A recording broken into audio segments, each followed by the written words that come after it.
Morning. If you're up to date and watched the last episode, you'll know full well we have a Dturbo engine currently sat on the floor, which is in need of many modifications.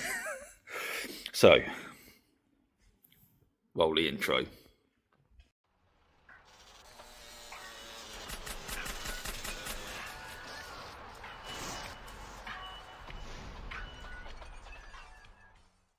Right, so where we left off was this engine's on the deck, Sedan is away for paint.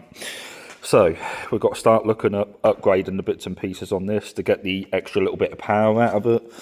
Hoping to try and make double stock, so 180 bhp, 200 would be very nice, but we'll see. First thing on my list to actually start doing on this is going to be rebuilding the pump. So currently she's 10mm head, she's got an ordinary vane pump in the back which is 4-bladed, and I've got an upgraded vane pump to go in her, as well as an 11mm head as well. I've got the 11mm head right here. It's just an old head off a Land Rover pump, so 200 TDI, 300 TDI, something like that. So this will need a bloody good clean up before I can put it onto my pump. And then we've got the upgraded vane pump sat just here. So normally these have 4 blades which are sat oppositely. Obviously this one's got 6. The theory being potentially we're able to drag 50% more fuel up from the tank. However, I'm not actually sure if this is going to have some negative side effects, that being the priming bulb which is actually on the engine. So I've seen in the past where these priming bulbs actually get sucked down and they collapse. Well, we could well have that scenario by upgrading the vane pump and giving it the ability to suck more fuel up from the tank. So that's yet to be seen. And then, yeah, I've just got a custom LDA top cap which has had the inside machined to get a little bit more travel at the LDA pin, and a few other little bits and pieces. But as you can see, currently my workshop is a shit tip and it's not fit to be building pumps in, so I'm going to have to clean up my pump building area before we can actually move on. I've managed to carve myself a little clean zone in amongst the chaos just there. Now we've got to get the pump off, so I'm not going to teach anyone to suck eggs on this one. I'm pretty certain if you've worked on XUDs you know how to lock an engine off. Just a brief reminder: lock in the back of the flywheel, 2 bolts for the fuel pump, 1 bolt for the cam. So I'm going to wind around the top dead centre, make sure everything lines up before I start taking shit off. But yeah, so essentially we've now got to remove this fuel pump. I'll then drain the diesel out of it and we'll get her on the bench and start stripping her down. Currently encountering a bit of an odd one. Just whipped the fuel pump off and there's no key on it. So it's not like me to not put a key on it. Problem is, like, trying to spot anything on this workshop floor is mission impossible. I don't know if the key has dropped out when I've just walked it to the desk or what, to be honest, but the only thing I am concerned about is if that key has dropped down the back of the cam belt plastic. So hadn't anticipated it, but I'm now having to fully strip down all the cam belt plastics to make sure. But I cannot find this key for love nor money, so yeah, that's a little bit of an interesting one.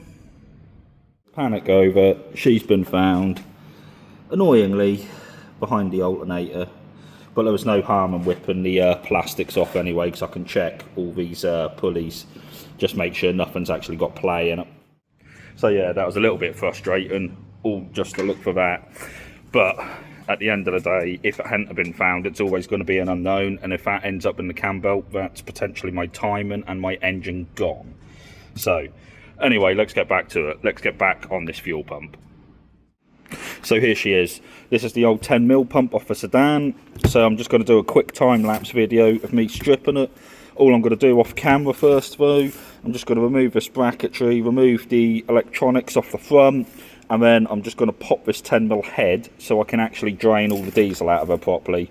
But yeah, she looks like she could actually do with a little bit of a clean-up, which is disappointing because this was fresh as a daisy when it went on initially. You can see the front is still lovely and clean, but God knows why the back end of it's got so dirty. Always love.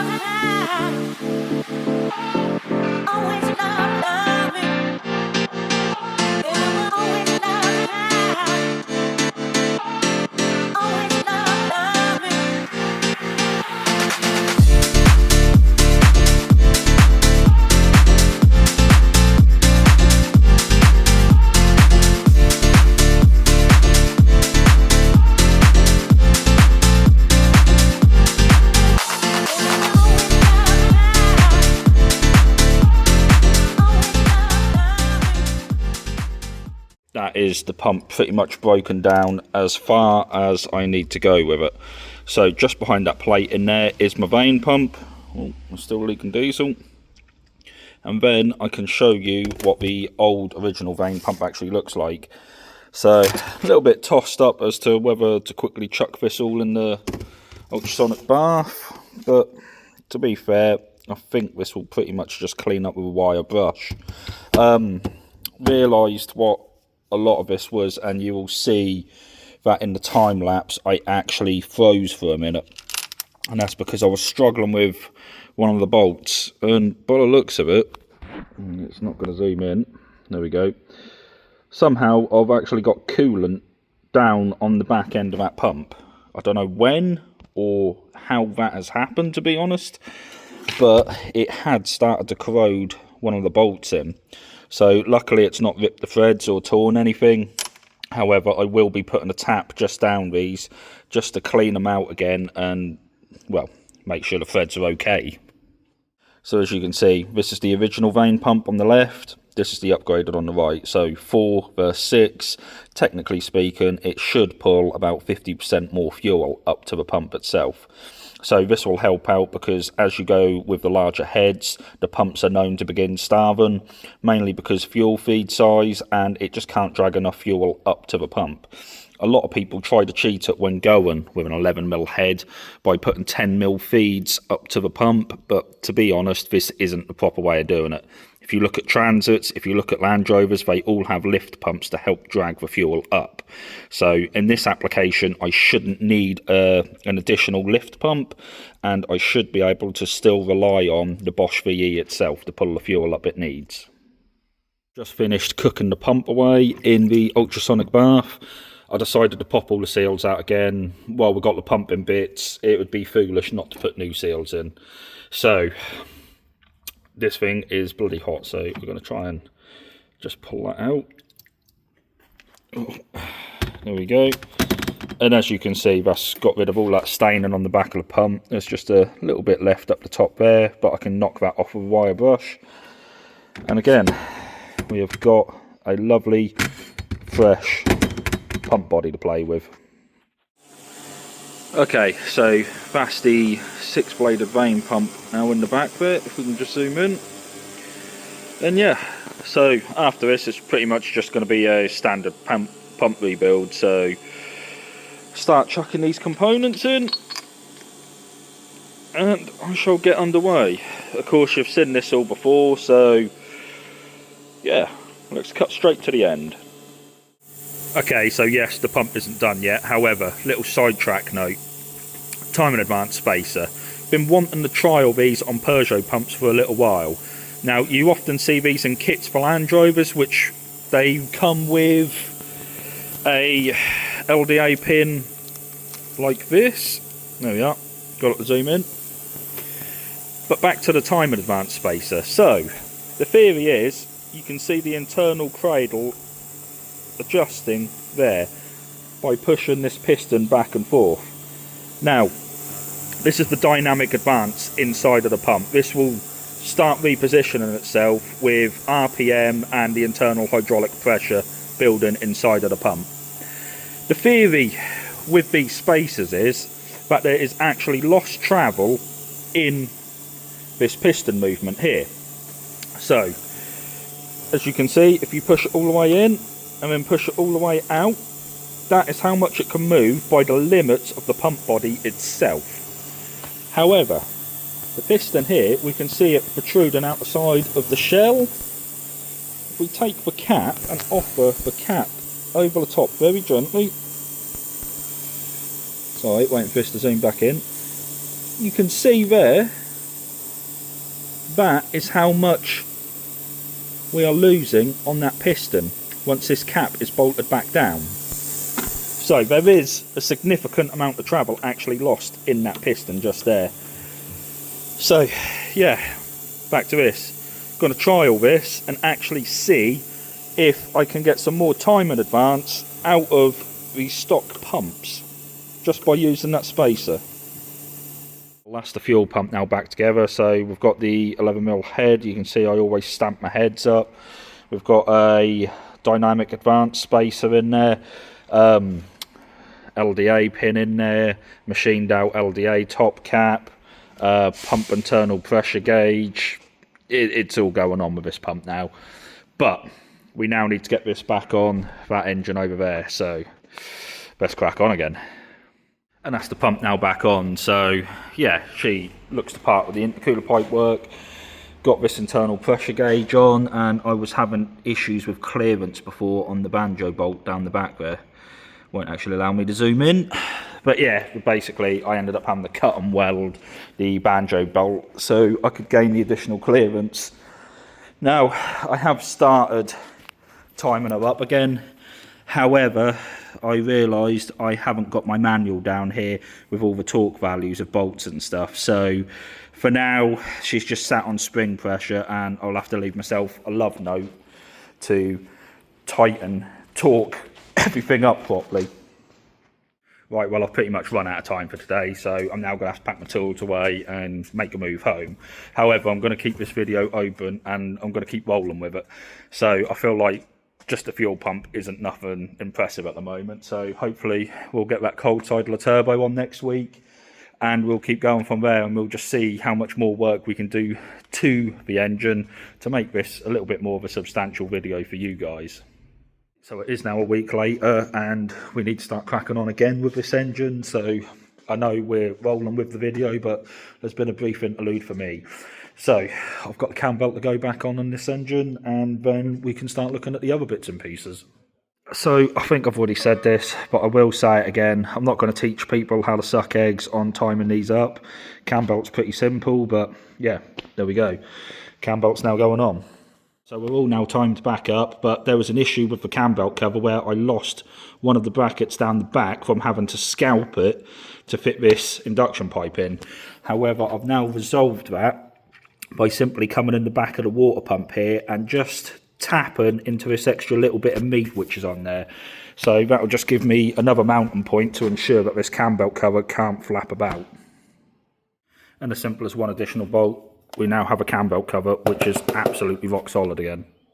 So we now got most of the intake and everything else back off, so we can get down to this water block what I said needed replacing. However, I now don't think that it actually did need replacing, because it turns out I must have slipped with a screwdriver at some point. It's just a tiny little pinprick hole back there, which is a bit of a sod, but I've got metal housings now to go on the block again anyway, so we may as well upgrade it while we're there. I've also got the actuator back off, the GT20 Turbo, because while we're here, we're going to be putting stiffer actuator springs in and changing this cold side as well. So hopefully we should be hitting up to about 26 PSI then. Well, I've harped on and on about this metal coolant manifold, whatever you want to call it, which sits on the back of the block here. So this is indeed from an XUD7, so it's a really old school part, but you can still find them. I managed to find 3 of them on eBay, so I've got 2 for my 2 forged projects, and then obviously 1 for the van later on. But yeah, I just prefer old school metal. I feel there's more trust in this over these plastic units. Never have actually had one of these crack yet, apart from when I'm removing an engine, but don't want to tempt fate.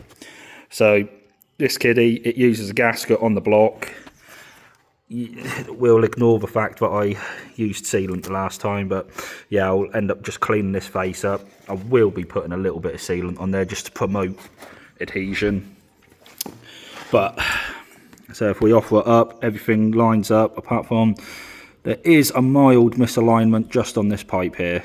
It's not actually going to cause too much woes. I've test fitted it already, so I know this will go on okay. And that's that metal coolant manifold now on, so that's got rid of all the plastic on the back of the block, and hopefully I'll never have to come back down the back here again. So replaced that hose in there as well, so officially the 2 hoses here are the only bits of rubber down the back, apart from obviously the heater matrix pipes. But yeah, so onwards and upwards. Just a note as well, it does actually use a gasket. However, we've put a little bit of paste in there as well. I've used a bit of Sump sealer, which is a bit naughty. But I would rather not come back to a leak because that gasket's failed, so that's that. That's on there. But right, next, so I've already taken the actuator off, as I've said. I've now got to take that cold side off and then swap it all over. I think I've just got to drill and tap for this boost nipple, and then it's chucking everything back together again. That next job I've actually been dreading. It's this Turbo Smart actuator, so seems a little too easy to undo. Maybe I didn't do it up tight enough. Maybe that's going to catapult in a second. That's probably going to catapult in a second. Oh, I'm not going to lie, that actually came off a lot easier than I thought it would. But right, so the next job I've been dreading. Oh, there's the tension. That's what we're expecting. Is swapping these springs over. So I've now got to work out what stack of springs I need to go in here. Then I've got to somehow compress it all, do it all back up in the housing, and yeah, this isn't going to be a fun one. But yeah, so I need to go online, work out what stack of springs I need to roughly make 26 psi. Now, when I say making 26 psi, I'm going to be aiming to actually make maybe 22 psi on spring pressure, and then use the manual boost controller, which is on the front of my block, just to fine tune and dial in that last couple of psi. So I've always got the option to be able to go less and play it safe when I'm just doing my daily driving. Well, now I've finally got that top off. Apparently, to make 22 psi, we take this one off and we put one small one, 2, 3 springs in. This ain't going to be fun to compress and do back up. Wish me luck. It actually went a little bit better than I imagined, so that's all back together. Just got to chuck it all back in the housing, put the top back on, and then we've got to get it back on the turbo. So I ended up going full bore, got the turbo bits done and stuff like that. Sorry, I'm just tidying up while recording this. But yeah. So basically the turbo setup is ended up being parts on top of parts on top of parts, and there's now pretty much a refined sequence to have to put it all back together or take it apart, which is going to make anything in the future on this an absolute pain in the ass. As you can see, turbo and everything's on. I really struggled with these actuator, or with the actuator in the bottom here, mainly because of the spring pressure and everything like that, so can't really fine tune it. I have to unclip it every time to shorten the arm. So at the moment that's about a guesstimate, but Turbo Smart do reckon about 5 mils worth of tension, so it's there or thereabouts. But yeah, as you can see with this, it's all absolutely stacked up. So I actually have to start by putting the cold side on first. Once the cold side is on, then you have to slot the manifold in, and you're trying to fight to get access to bolts which you can't really see. You have to get the cold side then clocked after the manifold's in. Then you have to try and thread this thing in. Then you have to put cam belt cover in while everything's loose. Yeah, it's actually going to be a little bit of a nightmare if this ever needs any maintenance. So when I say maintenance, I mean anything actually repairing. Don't get me wrong, it looks cool as fuck. That's a hell of a package which is going to be down the back of the engine bay. Sad that nobody can see it, but that is the nature of the beast when trying to keep the turbo in the OEM position. But I got a couple of other weird little things going on as well. So when I made this pipe up here, I actually didn't get no photos of how much clearance was between the manifold and the actual pipe itself. Now I think it should be about here from memory, but that's from memory. And then it runs the induction pipe really close to it, which is, I don't remember it being as close as what it is. And then the other thing I don't remember is having a little bit of a kink in this boost pipe. Now, just zooming out, admittedly, this boost pipe is only metal up to here, and it's only coming up to about there. So there's that much of a section where there's no metal or nothing in there. So, being boost, it should hopefully hold. Really, I should have hard piped right up to it, but I actually can't remember why I didn't, to be honest. Hopefully this doesn't become my downfall later on. And then yeah, I've upgraded the water pipes now. So this is the later phase 2, phase 3 design, rather than having the 2 metal pipes, which would be on the bulkhead about here. I mean, as we can see on that metal coolant housing there, and coming up, there's just like, there's zero room to even run that pipe. So again, I don't actually know if this is going to be an issue. I don't know if this actually lines up roughly in the right place. I'm not really going to find out until I got the Sedan back, to be honest. Once we've got the Sedan back, it's going to be in for a penny, in for a pound as such. Just got to have to niggle and tweak things until the engine actually fits back in. She's still being sprayed at the moment, so she's been with the sprayer for about a week now.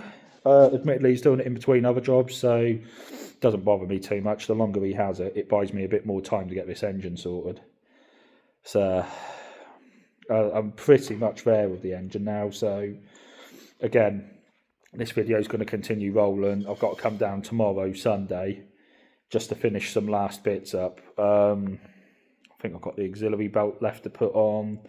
Got a couple of boost reference pipe for the actuator to go on. Move manual boost controller somewhere else. And then I need to figure out a safe way of being able to roll the engine over so I can replace the sump. Now, the reason I want to replace the sump, she's on the old tin sump. She is slightly leaky. Mainly leaky because of my downfalls, not putting new copper washers on and shit like that. But I want to upgrade it as well. Not that I'm going to be hooning it in any corners anytime soon. But I do have a baffled sump sat there. That's not off a GTI 6, that is XUD11. So I want to put the baffled sump actually on this, just in case I ever do go full ham. But it just seems like it would complement the build as well. So we've gone balls to the wall on everything else. Why not put a baffled sump on it as well? So yeah, we'll resume this one again tomorrow. So yeah, I'm bloody shattered. Right, so back on it again. So it's the next day. Got a little bit carried away this morning with doing a bit of polishing. So you can see by my hands there. Don't know what really possessed me to do it, but I just thought while I'm in there, it'll actually look cool. So just done a quick once over on the actual rocker cover, given the manifold a quick once over. Don't get me wrong, this is not perfect and I'm not striving for perfection here. At the end of the day, practical performance and all that, this is going to get dirty, but it just looks quite cool. So you can see I haven't done a perfect mirror polish, but I'm more than happy with that. That will suffice me. Things have ended up taking a turn for the slightly more sketchy. So to get access to the oil pan, to be able to take it all off and everything, whilst she's still on the crane, I've ended up having to lean it over on a car tyre.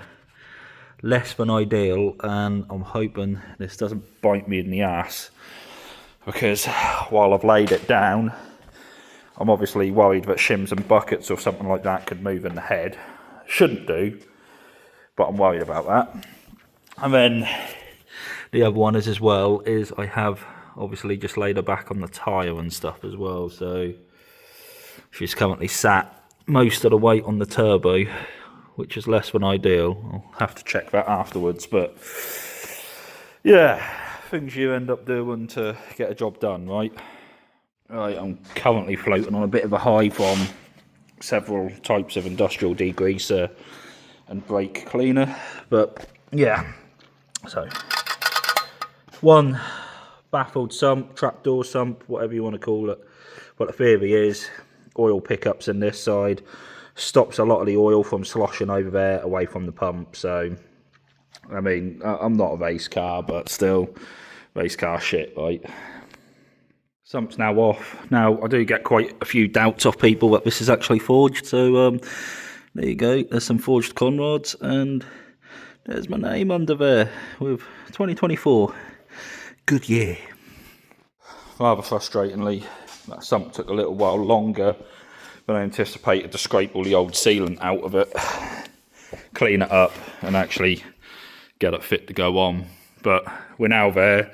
So that's a trapdoor sump upgrade for this engine, which, yeah, a little bit pointless because this one ain't going to be hammered into corners or anything like that. But whilst we've done all that, why the hell not, right? I've got a couple more bits and pieces to do on the engine tonight. So, still got to put the gearbox plate back in, still got to put the alternator setup back on, which is down there. And I keep looking at this pipe. I'm not happy with that at all. So I reckon I'm going to actually probably cut it around here, twist it, re-angle it, correct it. So we haven't got that kink in there like that.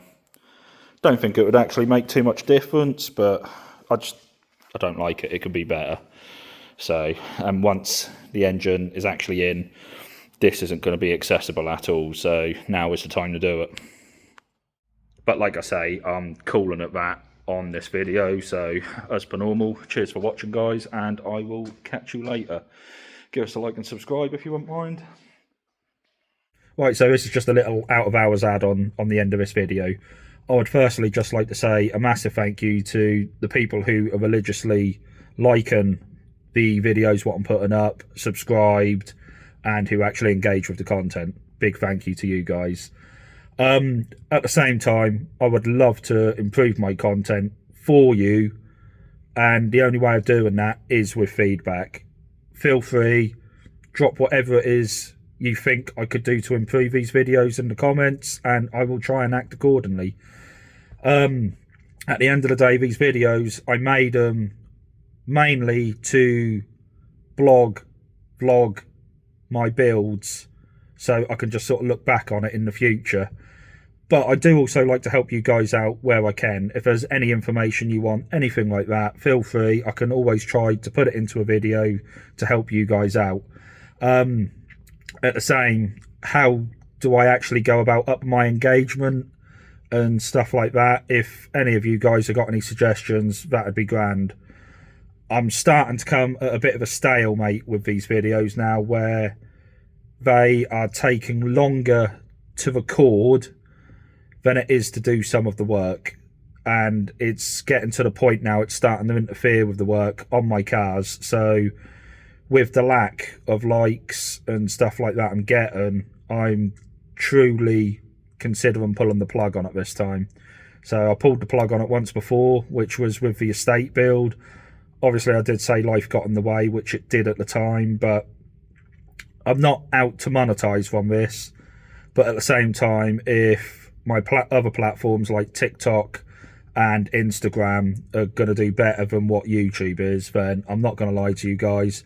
I'm probably going to pull the plug on the YouTube channel and just go back to posting pictures and doing the stupid little TikTok reels. But yeah, the only way I'm going to consider sort of keeping this page is with better engagement. Just let me know anything I can do to improve. It's basically all I'm saying. But anyway, thank you to everyone who watches. See you later.